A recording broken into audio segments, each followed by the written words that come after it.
तो हम आज बात करेंगे 2000 से लेके 2024 तक। 24 साल बीत गए।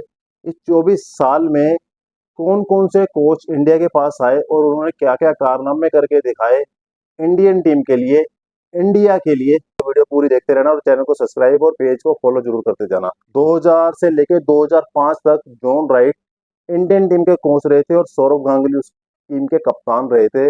मोहम्मद अजहरुद्दीन का कार्यकाल 1999 के वर्ल्ड कप के बाद खत्म हुआ था, फिर गांगुली ऊपर आए थे और उस एरा में गांगुली और जॉन राइट की जोड़ी ने बहुत बढ़िया काम किया था।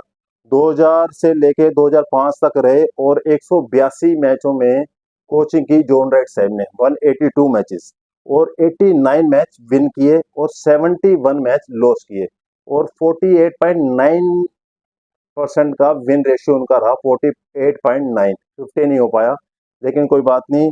चैंपियन ट्रॉफी 2002 जो श्रीलंका के साथ हम ज्वाइंट जीते थे, उसमें हम चैंपियन रहे। 2003 का वर्ल्ड कप फाइनल खेला, हम हारे थे, लेकिन 2004 का हम पाकिस्तान का टूर करने के लिए थे, वो जीत के आए थे हम जॉन राइट की कोचिंग के अंडर। जॉन राइट और सौरव गांगुली ने उस दौरान 4-5 साल में इंडियन टीम की एक मजबूत टीम की नींव रखी थी। वहीं से सिलसिला ये चालू हुआ था जॉन राइट के समय में, आपको बताऊं, और सौरव गांगुली के कार्यकाल में। तो वहां से सिलसिला आगे चलता गया और 2005 के बाद हमारे आए ग्रेग चैपल, जिन्होंने आके इंडियन टीम की लुटिया तक डुबो दी थी। आपको पता ही है, बहुत कंट्रोवर्सी हुई थी ग्रेग चैपल के कोच बनने के बाद, क्योंकि उसने कई प्लेयरों की जिंदगियां तबाह की। सौरव गांगुली तक को कैप्टन से हटवाया, टीम से ड्रॉप तक करवाया, मतलब कि बहुत कंट्रोवर्सी रही। अब 2005 से 7 तक ग्रेग चैपल ने 81 मैचों में कोचिंग की, जिसमें 40 जीते, 31 हारे और 49.1 की उनकी विन रेशियो रही। 49.1 की, ये भी 50 तक नहीं पहुंचा पाए थे इंडिया की, कि हमारी रेशियो ड्रा करने की और हारने की ज्यादा थी। लेकिन उसके बाद आए गो कोच गैरी क्रिस्टन, इन्होंने आके टीम में कुछ अलग किया। लेकिन इस 2008 से आने से पहले 2007 में T20 वर्ल्ड कप था ना, उसमें ग्रेग चैपल थे ना गैरी क्रिस्टन थे। उस थोड़े से पीरियड के लिए लाला राजपूत को टीम का कोच बनाया गया था T20 वर्ल्ड कप के लिए, और उन्होंने T20 वर्ल्ड कप धोनी के साथ मिलकर हमने जीती थी टीम, वो याद है। वो छोटा सा कार्यकाल था, लेकिन वो वर्ल्ड कप जीतने वाला कार्यकाल था राजपूत जी का।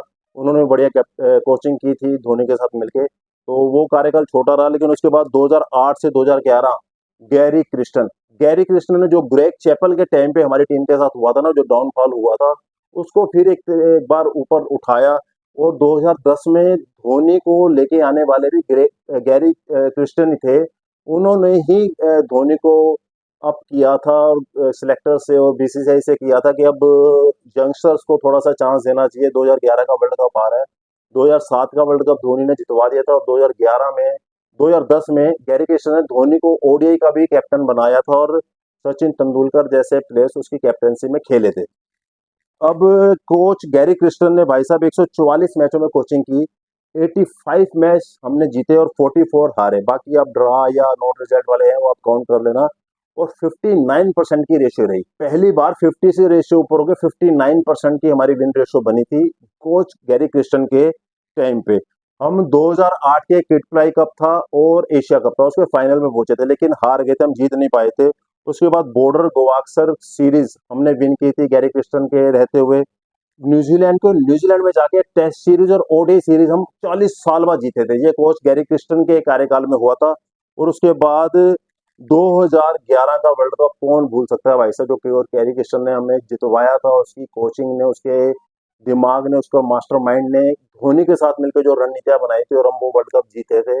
2011 का वर्ल्ड कप 1983 के बाद 2011 में, इतने सालों बाद एक सूखा टूटा था आईसीसी ट्रॉफी का। हम फाइनल्स में, सेमीफाइनल में पहुंच रहे थे, लेकिन गैरी क्रिस्टन ने आकर वो सूखा तोड़ा और हम वर्ल्ड कप जीते। तो विन रेशियो 59% बहुत जबरदस्त होता है एज ए विन, अब देखा जाए तो। अब 2011 के बाद गैरी क्रिस्टन ने कंटिन्यू किया और उसके बाद बारी आई डंकन फ्लेचर की। डंकन फ्लेचर इतने जबरदस्त कोच रहे इंडिया के लिए, लगातार 8 सीरीज हमने विन की थी डंकन फ्लेचर के कोचिंग के अंडर। और उस टाइम के कप्तान थे हमारे धोनी। 2011 से 2015 तक डंकन फ्लेचर हमारी टीम के कोच रहे और 171 मैचों में उन्होंने कोचिंग की, 171 मैचों में, और 92 मैच हमने विन किए और 62 मैच हम लॉस किए।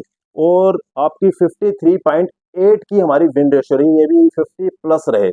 2013 की चैंपियन ट्रॉफी इनकी कोचिंग के ही हमने जीती, और 2015 के वर्ल्ड कप में हम पहले राउंड में बाहर हो गए थे, और उसके बाद इनको इनका जो पीरियड था उसको एक्सटेंड नहीं किया गया। उसके बाद बारी आई अनिल कुंबले साहब की।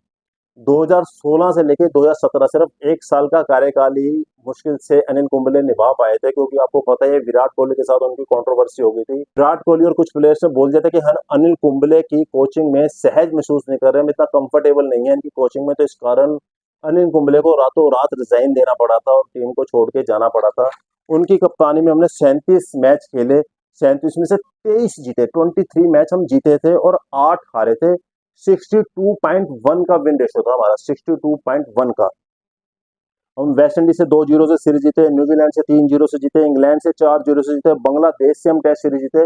लगातार 4 सीरीज हमने होम सीरीज में जीती थी, और उसके बाद 19 टेस्ट मैच लगातार जीतने का रिकॉर्ड भी इन कुंबले के कोचिंग के कार्यकाल में हुआ था कि 19 एक वन रो में हमने 19 टेस्ट मैच लगातार जीते थे। उसके बाद ऑस्ट्रेलिया ने हमें एक टेस्ट मैच हराया था, उसके बाद ये रो टूटी थी, ये वर्ल्ड रिकॉर्ड बना था। तो अनिल कुंबले का कार्यकाल भी थोड़ा सा कंट्रोवर्सी रहा, लेकिन जबरदस्त रहा, बढ़िया रहा।